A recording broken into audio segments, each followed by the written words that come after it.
يا زكي. نعم.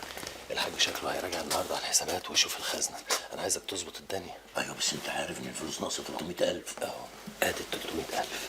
بس بقول لك ايه، اوعى ياخد باله من حاجه. عيب يا برنس. تاني برنس؟ مش قلت لك برنس دي بلدي؟ خلاص حقك عليا. عيب يا باشا.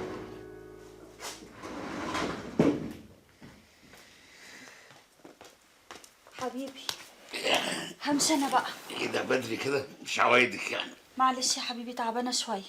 تعبانه؟ تعبانه ايه؟ الف بعد شر عليك يا حبيبتي.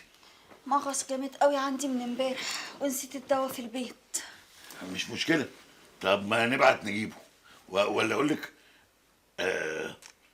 اقعدي استنيني في المكتب، انا شويه كده وهخرج. اما اجي خارج قولي لي ممكن تاخدني في سكتك يا حاج؟ وهنروح فين يا حاج؟ هنروح مع بعض يا حبيبتي. فيها حاجه دي؟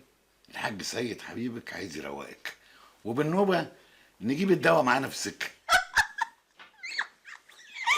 الله يا حاج مزاجك رايق كده النهارده. خير خير ان شاء الله. رايق قوي قوي قوي.